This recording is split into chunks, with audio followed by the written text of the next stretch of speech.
Американската нација се соочи со уште еден хорор. 19 деца од 3-то и 4-то оделение се убиени за време на часовите во основното училиште во малиот град Увалде во Тексас.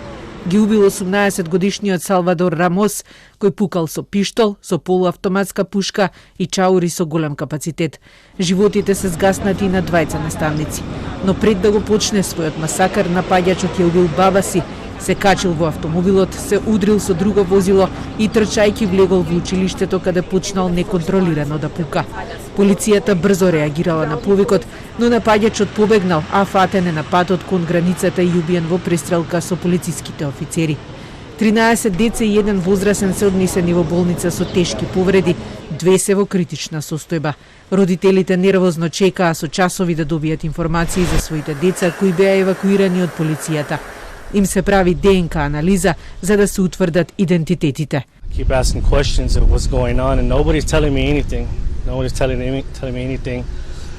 And one of the parents were saying that there's kids possibly held at the funeral home, and that's what brought me over here to find out what's going on. And надлежните велат дека во грозоморното злосторство делувал сам.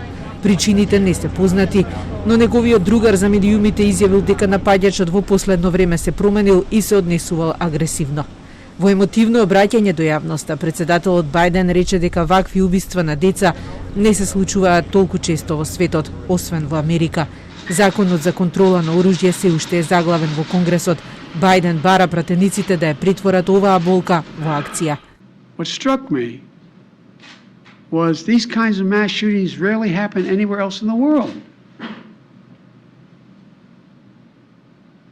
Why? They have mental health problems. They have domestic disputes in other countries. They have people who are lost. But these kinds of mass shootings never happen with the kind of frequency they happen in America. Why? Бајден, кој и самиот загубил ќерка, зборуваше и за големината на загубата. To lose a child is like having a piece of your soul ripped away. There's a hollowness in your chest. You feel like you're being sucked into it and never going to be able to get out. Suffocating.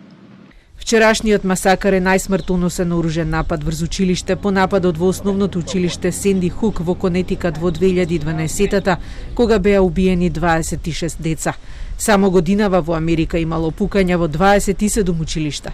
Младите ученици имаат постојана обука што да прават ако вооружен напаѓач влезе во нивната училница.